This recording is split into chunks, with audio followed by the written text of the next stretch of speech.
जय श्री राम। मैं आयुष्य सिंह बेस्ट। आज मैं सबसे हाईलाइटेड मुद्दे के बारे में बात करने जा रही हूँ, वो है 100 रुपए का पेट्रोल। जी हाँ, लोगों का कहना है कि 100 रुपए का पेट्रोल देखा पहली बार। देश की जनता को बोलना चाहती हूँ कि बहुत कुछ आपने देखा पहली बार, लेकिन आप बताने में उसको संकोच करते हो। लेकिन अगर आप बताने में संकोच करते हो तो मैं बेड़ा उठाती हूँ इस चीज का और जनता को बताती हूँ कि क्या क्या देखा आपने पहली बार, और देखने की आदत भी डालो। मैं देश की जनता को बोलना चाहती हूँ जिनका कहना है कि पहली बार देखा 100 रुपए का पेट्रोल, तो जनता को बताना चाहती हूँ कि पहली बार आपने देखा होगा चाइना को पीछे भागते हुए। पहली बार देखा 100 रुपए का पेट्रोल, पहली बार देखा होगा पाकिस्तान को घर में घुस के मारते हुए। पहली बार देखा आपने 100 रुपए का पेट्रोल, पहली बार देखा होगा दुनिया को भारत से वैक्सीन मांगते हुए। पहली बार देखा आपने 100 रुपए का पेट्रोल, पहली बार देखा होगा आपने किसानों के खाते में सीधा 6000 रुपए जाते हुए। पहली बार देखा आपने 100 रुपए का पेट्रोल, पहली बार देखा होगा आपने गरीबों को फ्री राशन और पैसे और फ्री का सिलेंडर। पहली बार देखा आपने 100 रुपए का पेट्रोल। भाई साहब, पहली बार देखा होगा आपने भारत का डंका विदेश में बजते हुए। पहली बार देखा आपने 100 रुपए का पेट्रोल, पहली बार देखोगे आत्मनिर्भर भारत को और आदत डालो। और देश की जनता से बोलना चाहती हूँ जिनको 100 रुपए का पेट्रोल दिखता है, एक महीने में ज्यादा से ज्यादा कितना पेट्रोल भरवाओगे? 3 से 4 बार। आपके अगर 10 से 20 रुपए भी, अगर महीने में 40 से 50 रुपए भी ज्यादा अगर नहीं खर्च करने का दम रखते हो, तो कैसे उम्मीद करते हो कि देश का जवान आपके लिए और देश के लिए सरहद में बैठकर गोली खाए और किसी का बेटा शहीद हो जाए? जब आपकी सोच इतनी है 50 रुपए को गार्ड बांधने की, तो दूसरे के बच्चे की जिंदगी क्यों दांव पे लगवाते हो? 100 रुपए का पेट्रोल देखते हो। मैं देश की जनता से बोलना चाहती हूँ, अगर आप में तड़ नहीं है एक महीने में देश के लिए या देश की सुरक्षा के लिए 50 रुपए ज्यादा भरने के लिए, तो अपनी गाड़ियों में आग लगा दो। क्योंकि आपकी सोच पर यह है कभी भारत की स्थिति डामाडोल होगी, आप तो कहोगे भाई मुझे 100 रुपए का पेट्रोल नहीं चाहिए, मुझे तो 40-50 में चाहिए।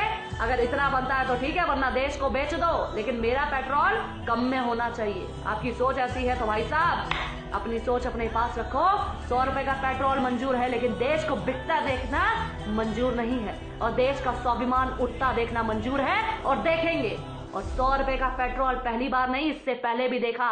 अगर उस समय भी आवाज उठा दी होती तो आज देश के हालात, अपने लिए कभी आवाज उठा दी होती तो आज आपका धर्म खतरे में ना होता और देश खतरे में। आपने कभी सोचा कि कोरोना काल में जब देश में महामारी चल रही है, देश का प्रधानमंत्री देश के लिए, देश के लोगों के लिए और सेना को मजबूत करने के लिए, देश को मजबूत करने के लिए राफेल ला रहा है, लेकिन आपको तो 100 रुपए का पेट्रोल दिखता है, राफेल की कीमत किसी को नहीं दिखती। किसी ने नहीं बोला कि महामारी चल रही है, आर्थिक स्थिति डामाडोल है, लेकिन फिर भी राफेल आ रहा है। बोलना चाहती हूँ, अगर इतने सवाल आपने पहले पूछे होते तो आज देश की स्थिति क्या होती या आपके सामने होता।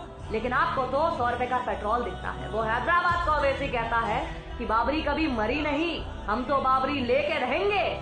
बाबरी जिंदा है सबके दिलों में और सामने भी। लेकिन तुम 100 रुपए में अटके रहना, तुम पेट्रोल की बात करना। ये जो राम मंदिर भी कोरोना काल में मिला है, इसके ऊपर भी खतरा है, लेकिन तुम्हें क्या फर्क पड़ता? तुम्हें तो 100 रुपए का पेट्रोल के बारे में बात करोगे ना। वो फैक्ट्स पे लड़ते हैं, वो पैसे पे नहीं, वो चीजों पर कि हम जाए, हमारे बाद भी लोग लड़ते रहे इसके लिए और देखते रहे, इतिहास पढ़ते रहे और देश में कब्जा जमाए। तुम कहते हो 100 रुपए के पेट्रोल की बात करो, टमाटर प्याज की बात करो। इतिहास रहे ना रहे, धर्म रहे ना रहे, देश रहे ना रहे, हमारे बाद कोई सीख पाए ना पाए, दूसरा कब्जा कर ले, हमें इससे मतलब नहीं। लेकिन देश में पहली बार 100 रुपए पेट्रोल को आसमान छूते पहली बार देखा। आत्मनिर्भर भारत भी पहली बार देखोगे और बहुत कुछ निश्चित रूप से पहली बार देखोगे। और जागो 100 करोड़ हिंदू, अरे जागो 100 करोड़ हिंदुओं, देश में हिंदू राष्ट्र भी पहली बार देखोगे। बोलिए जय श्री राम, जय हिंद, जय भारत।